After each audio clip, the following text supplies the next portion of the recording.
اعوذ باللہ من الشیطان الرجیم، بسم اللہ الرحمن الرحیم۔ ایم ایس نیوز HD5 کی ناظرین السلام علیکم۔ امید ہے آپ لوگ سب خیریت سے ہوں گے۔ آج کا ہمارے مین ٹاپک ہے کہ PTI کا آئینی ترمیم بل کا معاملہ سپریم کورٹ کے سامنے اٹھانے کا فیصلہ اور مولانا کس کا ساتھ دیں گے یا نہیں، اس کی تفصیلات بتائیں گے۔ اور کیا آئینی ترمیم پاس ہوں گی تو اس کے بعد کیا ہوگا؟ کیا انسانی حقوق کی پامالی یا انسانی حقوق کی بنیاد پر سپریم کورٹ از خود نوٹس لے سکتی ہے؟ اس کی تفصیلات آپ لوگوں کے ساتھ شیئر کریں گے۔ معذرت چاہتا ہوں کہ آپ لوگوں کے ساتھ میں نے ویلاگ بہت لیٹ شیئر کرتا ہوں، کیونکہ میری خواہش تھی کہ آئینی ترمیم پاس ہو یا کچھ ہو، اس کے بعد میں آپ لوگوں کے ساتھ مکمل انفارمیشن شیئر کروں۔ لیکن کل جو آئینی ترمیم اور قومی اسمبلی کے اجلاس جاری رہے، منتوی ہوتے رہے، اس کے بعد منتوی آج اجلاس ہوگا۔ جب تک میں ویڈیو ریکارڈ کر رہا ہوں اس وقت تک مولانا فضل الرحمان کی پوزیشن واضح نہیں۔ میری دعا ہے کہ مولانا صاحب حکومت کا ساتھ دیں، اور مولانا کیا حکومت کا ساتھ دیں گے نہیں، اس کی تفصیلات آپ لوگوں کے ساتھ شیئر کرتا ہوں۔ سب سے پہلے کہ مولانا حکومت کا ساتھ کیوں نہیں دے رہے اور اپوزیشن کا ساتھ دیں گے یا نہیں دیں گے، اس کی تفصیلات آپ کو بتاؤں۔ مولانا فضل الرحمان نے PDM کی حکومت کی سربراہی کر کے مولانا فضل الرحمان کو بہت نقصان ہوا۔ آپ جانتے ہیں جب سے عمران خان کی پارٹی بنے تو مولانا فضل الرحمان کو یہ ایک بہت بڑا سنہری موقع ہے۔ اگر یہ مولانا نے، جیسے کہتے ہیں یہ امر پانی، اگر یہ امر پانی نہ پی سکا تو مولانا زندہ نہیں، مر جائیں گے، مثال کو زندہ رہیں گے۔ کیسے آپ لوگوں کو اس کی تفصیلات بتاتا ہوں اور آپ لوگوں کو مکمل اس کی انفارمیشن بتاتا ہوں۔ جیسے کہ آپ جانتے ہیں کہ مولانا فضل الرحمان کے پاس بھی ذہن اور دماغ، ان کے پاس ہی لیگل ٹیم ہے، وہ بھی مولانا فضل الرحمان صاحب کو آگاہ کرتے ہیں کہ مولانا صاحب اگر آپ ترمیم کے حق میں ووٹ دے دیتے ہیں اور جو سپریم کورٹ کا وضاحتی نوٹ آیا ہے اگر اس کے خلاف اگر PTI کے MNA کو توڑ کر بھی پیش کرے تو پھر ترائے اکثریت نہیں ہوگی، اور اس کے بعد یہ آئینی ترمیم اگر پاس ہو بھی گئے تو اسے سپریم کورٹ اڑا دے گی، کیونکہ یہ انسانی حقوق کی شدید خلاف ورزی کی جا رہی۔ پوری پاکستانی قوم کو یہ کوئی فائدہ نہیں، جو نون لیگ کے دوست نادان اور پیپل پارٹی کے نادان دوست ہیں۔ آپ لوگوں کو میں یہ بتا دوں کہ سپریم کورٹ کو وزیر اعظم کے ماتم کے ذرا تحت کر، آپ جانتے ہیں کہ وزیر اعظم اگر کل شہباز شریف نہ رہا، کوئی اور PTI کے اچھے ہو گئے ملک کے حالات، تو پھر آپ لوگوں کا کیا بنے گا؟ کس طرح انڈیا کی فلم میں کہا گیا کالیہ، پھر آپ کا کیا ہوگا کالیہ؟ اس لیے میں ہمیشہ اس لیے کہتا ہوں عمران خان کی حکومت ہو، پیپل پارٹی کی حکومت، جس کی عدالتیں آزاد ہونی، کیونکہ عدالت کسی کے ساتھ نا انصافی ہو، کسی کے ساتھ نہ سے تو عدالت سے انصاف ملا۔ اگر عدالت حکومت کے ماتم ہو جائے گی تو پھر آپ جانتے ہیں مشرف کے دور میں ہوا تھا، یہ بننے کا بہت بڑا پلان ہے، کیونکہ عدلیہ کی آزادی انسانی حقوق کے تحفظ کا ایک وہ ہے۔ لیکن نون لیگ کے نادان دوستوں کو کچھ تھوڑا سا علم اگر ہوتا تو وہ سرچ کرتے اور پڑھتے اور لکھتے، جانتے کیا تا قیامت تو نواز شریف نے رہنا نہیں ہے، تا قیامت تو رہنا، لیکن آپ کے بچوں کا مستقبل، جیسے کہ آپ جانتے ہیں ہر چیز میں ایک ادارہ چاہتا ہے کہ وہ ہو، لیکن یہ نہیں ہوگا۔ لیکن پاکستان کی کیا حیثیت رہ جائے گی کہ عدالت نظام انصاف، پھر عدالتی نظام ختم ہو جائے گا، جو پہلے تھوڑا سا 5% 100% میں چل رہا تھا لیکن اب مکمل زیرو ہو جائے گا، پھر پاکستان کی عدلیہ سے کیا انصاف کی توقع جائے گی؟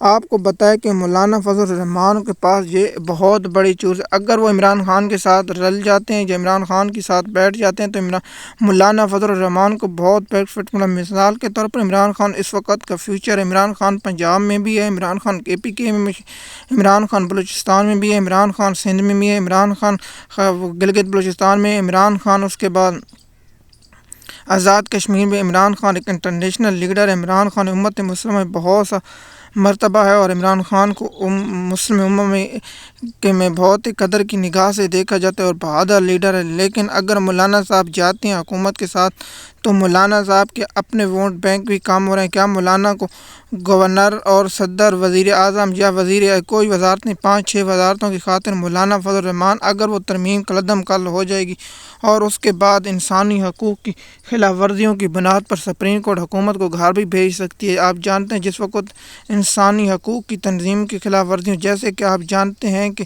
بے نظیر بھٹو کی حکومت سپریم کورٹ نے ایک مرتبہ گھر بھیجی تھی، لیکن کیا مولانا صاحب حکومت کا ساتھ دیں گے؟ میری ذاتی رائے کہ حکومت کا ساتھ دیں۔ اب مولانا فضل الرحمان پر ڈیمانڈ کرتا ہے کہ کیا کرتا ہے، جو آئینی ترمیم آئی ہے وہ سب جو انسانی، میں نے جو پڑھے اس میں کوئی پاکستان قوم کے مفاد کے لیے نہیں، کوئی پاکستان کے یونیورسٹیوں کے لیے نہیں بنائی، نہ کو پاکستان میں معیشت کی بے روزگاری، جو بے روزگار ہیں لوگ ان کے لیے، یہ صرف قاضی فیضیزہ کو ایکسٹینشن اور نہ دینے کی صورت میں ایک نئی عدالت بنائی جا رہی ہے۔ نئی عدالت صرف قیام ہوگا، آپ جانتے ہیں کہ جو بھی عدالت اسے چیلنج کر دے گا اور اس عدالت کو ختم کر دے گا۔ مثال کے طور پر یہ کیسے ہو سکتا ہے کہ ایک ریٹائر جج حاضر سروس ججوں کے فیصلے معطل کرے، اور اس پہ کیا اثرات ہوں گے؟ پاکستان کے عدالتی نظام ستون ہے، حکومت، عدلیہ، انتظامیہ اور حکومت رائے ستون۔ اگر دو سب سے بڑا ستون عدلیہ آپ جانتے ہیں کہ شہنشاہوں بادشاہوں نے سب سے پہلا کام اللہ پاک نے قرآن پاک میں انصاف کرو، انصاف کرو۔ اللہ تعالیٰ انصاف کرنے والوں کو پسند کرتا ہے۔ اگر آپ عدالت حکومت کے کنٹرول میں آ جائے گی تو پھر کیا ہوگا؟ مثال کے طور پر جتنے بھی اسلامی خلیفہ ہیں ان کو بھی عدالتوں میں بلایا گیا اور ان سے بھی پوچھ گچھ ہوگی یہ کون سے عثمان سے اترے کہ ان خاندان کا اپنا مفاد ہے اور مفاد کی چلتے ہیں۔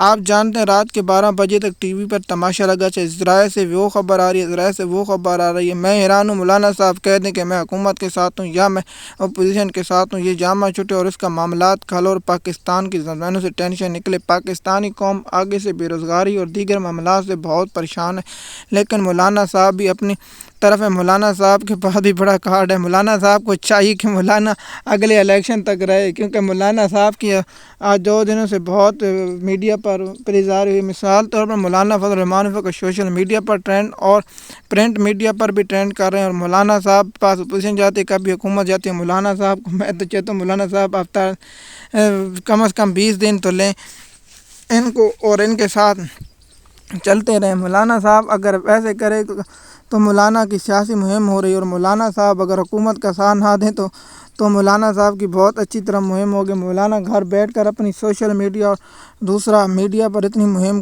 کسی کی نہیں ہو رہی جو اس وقت مولانا صاحب کی ہو رہی ہے۔ مولانا صاحب کیا حکومت کو ووٹ دیں گے؟ میری ذاتی رائے کہ مولانا حکومت کو ووٹ دیں گے۔ آپ کی کیا رائے؟ آپ نیچے کامنٹ میں درج کریں۔ اب آتے ہیں کہ پی ٹی آئی آئینی ترمیم کا بل کا معاملہ سپریم کورٹ میں اٹھانے کا فیصلہ۔ مثال کے طور پر پی ٹی آئی کے پاس 3 اہم نقطے ہوں گے۔ پی ٹی آئی اگر درخواست دائر کرتی ہے، مثال کے طور پر آئینی ترمیم، سب سے بڑا نقطہ یہ ہوگا کہ پارلیمنٹ مکمل نہیں ہے۔ آپ یہ نقطہ ہے کہ پارلیمنٹ مکمل نہیں ہے۔ مثال کے طور پر پارلیمنٹ میں جو پی ٹی آئی کی مخصوص نشستیں ہیں وہ پی ٹی آئی کو نہیں ملی۔ یہ معاملہ اٹھانے کا بھی اہم فیصلہ اگر ترمیم کا یہ نقطہ ہوگا، اور اس کے بعد یہ نقطہ ہوگا کہ پی ٹی آئی کا سینٹ کا ایک صوبے کا سینٹ کا الیکشن نہیں ہو اور اس پر اطلاع کیسے ہوگا۔ مثال کے طور پر کے پی کے میں ابھی تک سینٹ کا الیکشن نہیں ہوا اور اس الیکشن کے بنیاد پر کیسے ایک آئینی ترمیم کی جا سکتی ہے۔ دوسرا کہ آئینی ترمیم پر نہ بحث کی جائے گی، نہ اس کی شکیں ابھی تک پبلک ہو رہی ہیں۔ اس وقت تک جو شکیں آئی ہیں وہ تھوڑی سی آئی ہیں، مثال کے طور پر 4 اور 5 آئی ہیں، جس میں دیگر صحافی جو حکومت کے ٹاؤٹ ہیں یا دیگر صحافی جو اسٹیبلشمنٹ کے ساتھ ہیں ان کے جو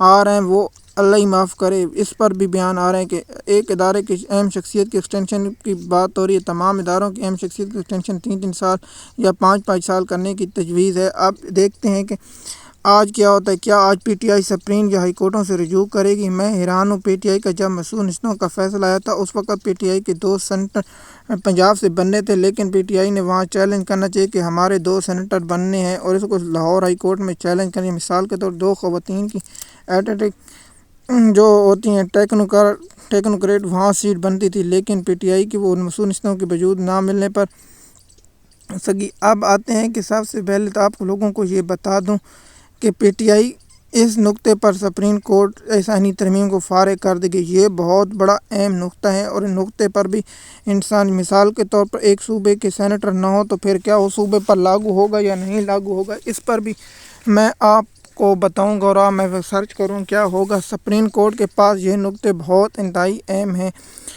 اور پی ٹی آئی کو اس وقت کیا کرنے، میں تو حیران ہوں۔ پی ٹی آئی کو فوری طور پر سڑکوں پر نکل آنا چاہیے اور پاکستان کے تمام شہروں میں احتجاج کرنا شروع کر دیں تاکہ حکومت اور دیگر پر پریشر بڑھے اور اس آئینی ترمیم کو طرح کر دیں۔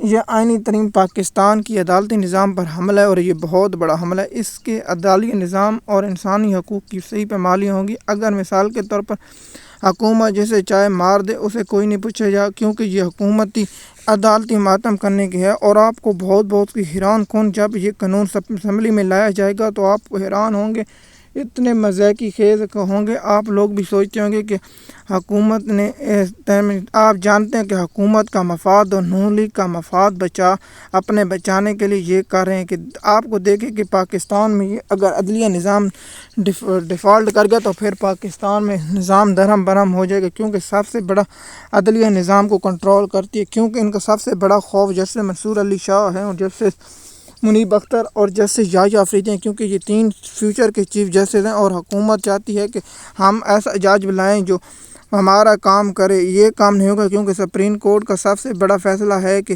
سپریم کورٹ کے سینئر جج جیسے منصور علی شاہ کو بننا چاہیے، لیکن یہاں حکومت اپنی مرضی سے کر رہی ہے. لیکن آپ دیکھیے جس طرح پاکستان کے ایک ادارے کے شخصیت کے نام آتے ہیں اسے وزیر اعظم منتخب کرتا ہے. کیا عدلیہ کے یہ نظام نہیں ہونا چاہیے؟ عدلیہ کا ایک سینئر جج ہونا چاہیے. اور جس طرح لاہور کو دیگر عدالتوں میں یس ہونا چاہیے. یہ کام بہت کی ہے، اس لیے میرے اداروں سے گزارش ہے کہ ایسے معاملات میں نہ کریں، کیونکہ پاکستان کا ستون عدلیہ، اگر ستون عدلیہ خراب ہو جائے اس میں معاملہ ہو تو اب آپ لوگوں کو میں آئینی ترمیم اور اس کی ترمیم ہو جائے گی تو وضاحت کروں گا، لیکن دیگر معاملات سے میں جب کوئی اہم نکتہ آئے گا تو آپ لوگوں کو اس کی انفارمیشن دیتا رہوں گا اور تھوڑا سا آپ لوگوں کے ساتھ شیئر ہوں. لیکن سارا مین مدعا یہی تھا کہ پاکستان تحریک انصاف اس وقت کیا کری. اگر آپ کو ہمارا ویڈیو پسند آیا ہوگا تو لائک کریں، شیئر کریں. شکریہ.